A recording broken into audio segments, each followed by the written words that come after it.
साल जाएगा कि ये स्कूल चले नहीं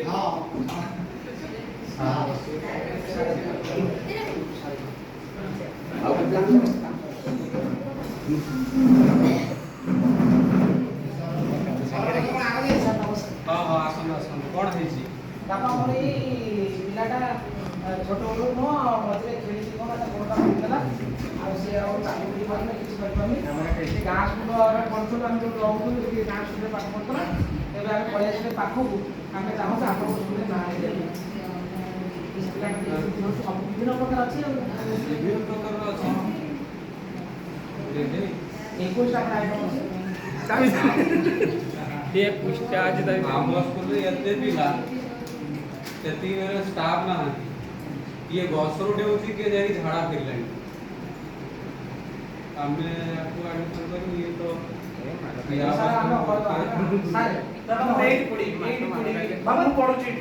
बाबा तू सेमती हला रही या मैं पुणी गोटे स्वतंत्र आउ जने शिक्षक दरकार हो तब गोटे काम कर या को ले जाओ से पाखर स्पेशल स्कूल अच्छी ସେଇଠି ତାକୁ ନାଁ ଲେଖାଅ ସେ ତାକୁ ସ୍ୱତନ୍ତ୍ର ଭାବରେ ଜଣେ ଅଛନ୍ତି ସାର୍ ନାଁ ଲେଖି ହବନି ଆମର ଏଠି ନାଁ ଲେଖାଇ ଆମେ ତାକୁ ଦେଖିପାରିବୁ ବାପା ତୁ ସେ ଦେଖିବା ଲାଗେ ନାଁ ଲେଖା ଆସିଆ ଦେଖିଆ ନା ମୁଁ ଏଇଠି ପଢି ନା ଆସିଆ କି ଏଇଠି ପଢୁ ସ୍କୁଲ ପଢୁଛି ସିଏ ତାଙ୍କର ସେ ପଢୁ ତାଙ୍କ ସ୍କୁଲ ମୁଁ ଏଇଠି ପଢି ନା ନା ବାପା ନା ମୁଁ ଏଇଠି ସାରେ ଏ ସେ ରୋଷେଇଟା ପଠଉଛ କାଲି ଆଉ ଥରେ ଜଣା ପଡିବ ହଉ ସାର୍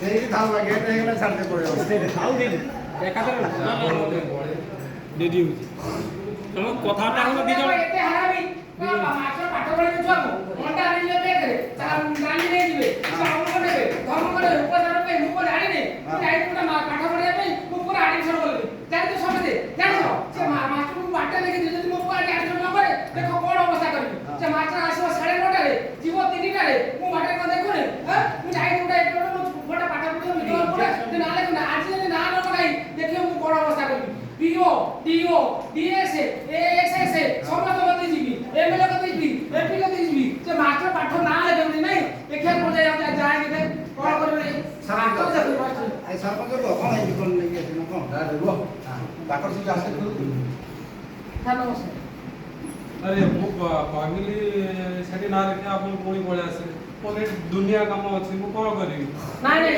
ସାର୍ ମୁଁ ସାର୍ ଆଥର ନରମଳା କହିଥିଲେ ଆପଣ ରିକ୍ୱେଷ୍ଟ କରିଥିଲି ଏଥର ମୋ ଜିଦି ଧରିଛି ମାନେ ଏ ସ୍କୁଲରେ ମୁଁ ନାଁ ଲେଖିବି ଆପଣ ଯେକୌଣସି ମତେ ଯାହାକୁ ଫୋନ କରନ୍ତୁ ମୋ ପୁଅର ନାଁ ଲେଖାନ୍ତୁ ଆପଣ ଗୋଟେ କାମ କରନ୍ତୁ ମୋର ଏବେ ବହୁତ କାମ ଅଛି ଆଜି ତ ହେଇପାରିବନି କାଲି ଆଡ଼କୁ କାଲି ଛୁଟିରେ ମୁଁ ରହିବିନି ଆଉ 2-3 ଦିନ ଖଣ୍ଡେ ମୁଁ ଯିବି ଟ୍ରେନିଂରେ ସେ 5-6 ଦିନ ପରେ ଆସନ୍ତୁ ଦେଖିବା କଣ ସାର୍ ଦେଖନ୍ତୁ ଆପଣ ଆମ ଯୋଗୁ ଦରମା ନେଉଛନ୍ତି ଆମ ଛୁଆ ଯୋଗୁ ଦରମା ନେଉଛନ୍ତି ଆଉ ଆମ ସ୍କୁଲରେ ଚାକିରି କରୁଛନ୍ତି ଆଉ ଆମ ଛୁଆ ଯଦି ନାଁ ଲେଖ କରିବେ ସାର୍ ଆପଣ ଚେୟାର ସବୁ ପଡ଼ିକି ଯିବେ ମତେ ସମୟ ହଉନି ଆଉ ମୁଁ କଣ କରିବି ଆପଣ ଦେଖୁନାହାନ୍ତି ନାଇଁ ସାର୍ ମୋ ବିକଳାଙ୍ଗର ନାଁ ଲେଖେଇବେ ନା ଲେଖେ ମୁଁ ସାର୍ ଲାଷ୍ଟ କହୁଛି ଆପଣ ସାର୍ ଏକୁ ଗାଡ଼ି କରି ସାର୍ ଏକୁ ଟଲିରେ ସାର୍ ଶୁଣନ୍ତୁ ଆଜି ଯଦି ଆପଣ ମତେ ନ ଲେଖେ ମୁଁ ଏକୁ ଟଲିରେ ପକାଇକି ଯିବି ଅଫିସବି ଆଉ ସେଇଠି ବସିବି ମୁଁ ଆପଣ ଯଦି ଏମିତି ଜି ଧରି ମୁଁ ନାଁ ଲେଖେଇ ପାରିନି ଆପଣ ଯାଆନ୍ତୁ ଯାହା କରିବେ କରିବା କଥା କରନ୍ତୁ କରିବା କଥା ସାର୍ ମୁଁ ନା ଏଇଠି ଅଛି ମୁଁ ଏଇଠି ରହିବି ଏଇଠି ପଡ଼ିବି ଆପଣ ଯାହା କରିବା କଥା କରନ୍ତୁ ଯାଆନ୍ତୁ ସାର୍ ଦେଖୁଛି ଆଉ କେମିତି ଆପଣ ନାଁ ନ ଲେଖେଇବେ ଦେଖିବେ ଏଠି ଆଉ ଆଜି ସାର୍ ଛାଡ଼ିବେ ଆଉ କଣ ଆମେ ମିଛରେ ଭୋଟ ଦେଇଛୁ ହ୍ୟାଲୋ ଆଜ୍ଞା ସରପଞ୍ଚ ବାବୁ କହୁଛନ୍ତି ଆଜ୍ଞା ଆମେ ଆପଣଙ୍କ ଭୋଟ ବେଳେ ଛେଳି ଗଳେ ମେଣ୍ଢା ଗଳେ ଆ ଗଳେ ତା ଗଳେ ଗଳି ଗଳିକି ଆପଣଙ୍କୁ ଭୋଟ ଦେଲୁ ଆମ ପାଖରେ ଯେଉଁ ସ୍କୁଲ ଅଛି ଆମ ଛୁଆ ବିକଳାଙ୍ଗ ଛୁଆ କଣ କିଏ ମାଧବ କହୁଛୁ ଆଜ୍ଞା ଆଜ୍ଞା କଣ ହେଲା କଣ ମୋ ଛୁଆ ଯେଉଁ ଛୁଆ ବିକଳାଙ୍ଗ ଯେଉଁ ପୁରା ବିକଳାଙ୍ଗ ଛୁଆ ତୁ ଅଛୁ କୋଉଠି ଆଜ୍ଞା ମୁଁ ସ୍କୁଲରେ ଅଛି ଆମ ପାଖ ସ୍କୁଲରେ ଅଛି ଏତେ ବଡ଼ କଥା କାଇଁ କହୁଛୁ ସାର୍ ଶୁଣନ୍ତୁ ସାର୍ ମୁଁ କହିବା କଥା ସରପଞ୍ଚ ଶୁଣନ୍ତୁ ମୁଁ କଣ କଲେ ଦିଥର ଆସିଗଲାଣି ମୋ ଛୁଆ କାନ୍ଦୁଛି ଏଠି ପାଠ ପଢ଼ିବ ଆପଣ ଯଦି ନ ବୁଝିବେ ତାହେଲେ ମୋ ଛୁଆକୁ ମୁଁ ଟଲିରେ ପକେଇକି ଯିବି ବିଷ ନେଇକି ଯିବି DI ଅଫିସ ଆଗରେ ବସିବି ସାର୍ ନାଇଁ ନାଇଁ ସାର୍ ଆପଣ ସରପଞ୍ଚ କୋଉଠି ଅଛନ୍ତି କହିଲେ ନାଇଁ ନାଇଁ ଆପଣ ଶୁଣନ୍ତୁ ଆପଣ ଶୀଘ୍ର ଆସି ପହଞ୍ଚନ୍ତୁ। ପାଖ ମିଟିଂରେ ଅଛି ମୁଁ 2 ମିନିଟ୍ ନାଇଁ ତମେ ଯୋଉ ମିଟିଂରେ ଥାଅ ତମେ ଆମେ ଯଦି ତମ ପାଇଁ ଘଟକୁ ତମେ ଶୀଘ୍ର ଆସ ଆମ ମୋ ଛୁଆର ସମାଧାନ କରିକି ଯାଅ। ହଁ ଠିକ୍ ଅଛି। ଆସନ୍ତୁ ଆସନ୍ତୁ ମୁଁ ଏଇଟା ଅପେକ୍ଷା କରିବି। ମୁଁ ଏ ସ୍କୁଲ ପାଖରେ ଆରାମ ମାଷ୍ଟର ମୋ କଥା ଶୁଣୁନି। ପିଲା ଅଛି ନାଇଁ ସାର୍ ମୁଁ ପଦାରେ ଅଛି। ହଁ ମୁଁ ପଦାରେ ଅଛି ମୋ ପୁଅଟା କାନ୍ଦୁଛି ଏଠି ବିକଳ କାହିଁ କାନ୍ଦୁଛି।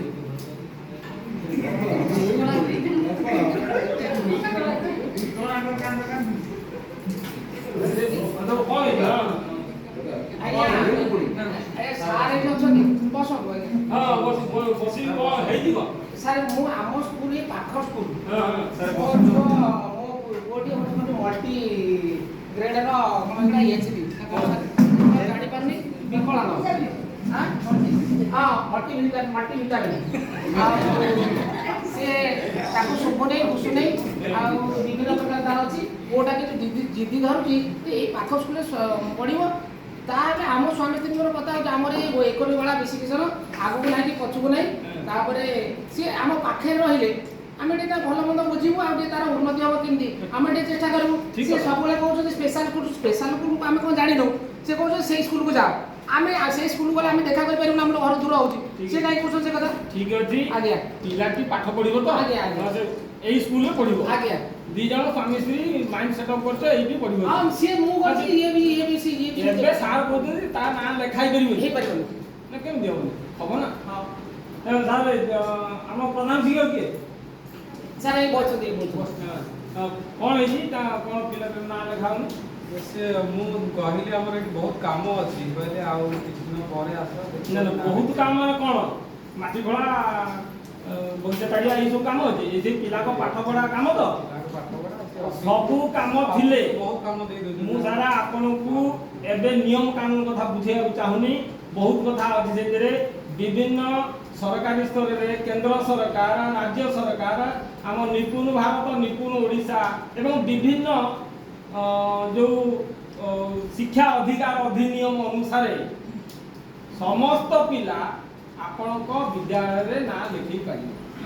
ଇଏ ସୁବିଧା ଉପଲବ୍ଧ ଏବଂ ତାଙ୍କ ପାଇଁ ଆହୁରି ଅଧିକ ଗୁରୁତ୍ୱ ଦେବା କଥା ବା ଦେବା ଉଚିତ ଯେଉଁଥିପାଇଁ ସେ ପିଲାଟି ଆଗ୍ରହ ହେଇକି ସ୍ୱତନ୍ତ୍ର ସ୍କୁଲକୁ ଯାଉନାହିଁ। ଆପଣମାନଙ୍କର ଏଠି ଯେଉଁ ବୀଣାପାଣି ହାଇସ୍କୁଲରେ ଯେଉଁ ଟ୍ରେନିଂ ଦିଆହେଉଥିଲା ଆମର ବବିତା ମ୍ୟାଡ଼ାମ ଆସିଥିଲେ ସବୁ ସେଥିରେ ସବୁ ଶିଖିଦେବେ ଆପଣମାନେ ସବୁ ଶୁଣିଦେବେ। ଆଉ ଇଏ କଥା କ'ଣ ଆପଣମାନଙ୍କୁ କହିବାକୁ ଅଛି? ଆମକୁ ସାମାନ୍ୟ ଇନଷ୍ଟ୍ରକ୍ସନ ଅଛି ସରକାରୀ ସ୍ତରରେ ଆମକୁ ପାଠ ପଢିବାକୁ ଚାହୁଁଛି ଏଇଠି ପଢିବ ନା ଏଇଠି ଅଛି ମାନେ ମୁଁ ଏଇଠି ପଢିବି। ହଁ ଏଇ ପପୁଲା ମୁଁ ଏଇଠି ପଢିବି। ହଁ ପଢିବୁ ଏଇଠି ଧୈର୍ଯ୍ୟ ଧର ଏଇ ସାରଙ୍କ କଥା ମାନିବୁ ବାପା ମାଙ୍କ କଥା ମାନିବୁ ମାନୁଛୁ ତ? ହଁ ବଢିଆ ସୁନା ପୁଅ ହବୁ ଏଇଠି ପଢିବୁ। ସାର୍ ଏଇଠି ନାଁ ଲେଖିବେ ସେ ନାଁ କହିଛନ୍ତି ତ କିଛି ଅସୁବିଧା ନାହିଁ। ସାର୍ କିଛି କହିବା ଦରକାର ନାହିଁ। ସାର୍ ନିଶ୍ଚିତ ତମ ନାଁ ଲେଖିବେ ଏଇଠି ସୁନା ପୁଅ ଏଇଠି ପାଠ ପଢିବୁ ଭଲ ମଣିଷଟିଏ ହବୁ। ମୁଁ ସାର୍ଙ୍କୁ କହୁଛି ନା ନା ଘରକୁ ଯିବୁ ନା ଘରକୁ ଏଇଠି ସବୁବେଳେ ରହିବୁ। ତୁ କ'ଣ ଯିବୁନୁ ତୋ ମାଆକୁ ମୁଁ ଆଣିକି ଏଇଠି ବସିବା। ତେଣୁ ଏଠି ନିଶ୍ଚିତ ପୁଅଟି ପାଠ ପଢିବ। ତେଣୁ ଆପଣ ଆଇନ କାନୁନ ଜାଣିଛନ୍ତି ବିଭିନ୍ନ ଆକ୍ଟ ଅଛି ନା ନାଇଁ। ତେଣୁ ଯେଉଁ ଅନ୍ତର୍ନିବେଶୀ ଶିକ୍ଷାରେ ଏଇ ଯେଉଁ ସ୍କୁଲ ପରିସରଟିକି ସେମିତି ପ୍ରସ୍ତୁତି କରିବା ପାଇଁ ଆପଣମାନଙ୍କୁ ସବୁ ନିର୍ଦ୍ଦେଶ ଅଛି ଏବଂ ଆମମାନଙ୍କୁ ସାମାନ୍ୟତମ ଇନଷ୍ଟ୍ରକ୍ସନ ଅଛି ଯେ ଆପଣମାନେ ସମୟ ସୁବିଧା ଦେଖିକି ଟିକେ ସ୍କୁଲ ଆଡ଼େ ବୁଲିବେ ଏବଂ ତାକୁ ପର୍ଯ୍ୟବେକ୍ଷଣ କରିବେ ଦେଖିବେ ଅନୁଧ୍ୟାନ କରିବେ ଏଭଳି ବିଶୃଙ୍ଖଳା କିଛି ସୃଷ୍ଟି ହେଉଛି କି ନାହିଁ। ତେଣୁ ଯେହେତୁ ଜଣେ ଅଭିଭାବକ ଆସି ଆପଣଙ୍କ ପାଖକୁ ଆବେଦନ କରୁଛି ସେ ପିଲାଟି ଆପଣଙ୍କର ଯେତେ କାମ ଥାଉ ସରକାରୀ ନିୟମ ତାଙ୍କ ନିୟମ ଅନୁସାରେ ଆମକୁ ତାଙ୍କ କଥା ମାନିବାକୁ ଆମେ ବାଧ୍ୟ ଏବଂ ଶୃଙ୍ଖଳାର ସହିତ ପିଲାଟିକୁ ଲେଖିବା ଏବଂ ତାର ଯତ୍ନ ନେବା। ଯଦି ଗୋଟେ ଅଭିଭାବକ କିଛି କହିଛି ଆପଣଙ୍କୁ କୌଣସି କ୍ଷୁବ୍ଧ ହେବା ଦରକାର ନାହିଁ। କାରଣ ଯେହେତୁ ଆପଣମାନେ ସରକାରୀ ଚାକିରି କରିଛନ୍ତି ଆମେ ମଧ୍ୟ ସେହି ସ୍ତରରେ ବେସରକାରୀ ଭାବରେ ସରକାରୀ ସ୍ତରର କିଛି ନିୟମ କାନୁନ ବୁଝୁଛେ। ତେଣୁ ସବୁ କଥାକୁ ଆଧାର କରିକିରି ଆପଣମାନଙ୍କୁ ନିଶ୍ଚିତ ସିଏ ଭିନ୍ନକ୍ଷମ ପିଲାଟାର ବା ତାର କିଛି ବାଧକତା ଅଛି ତାକୁ ପାଠ୍ୟ କରି ବା ତାର ଅସାମର୍ଥ୍ୟକୁ ଅନୁଧ୍ୟାନ କରିକି ନିଶ୍ଚିତ ତାକୁ ନାଁ ଲେଖେଇବେ ଏବଂ ତାର ଯେତିକି ଆବଶ୍ୟକ ଅଛି ସେ ଆବଶ୍ୟକ ତୁଳନାରେ ସରକାର ଆପଣମାନଙ୍କୁ ଯୋଗାଇଦେବେ। ଯୋଗାଇ ଯଦି ଦେଇନାହାନ୍ତି ନିଶ୍ଚିତ ଯୋଗାଇ ଦେବେ।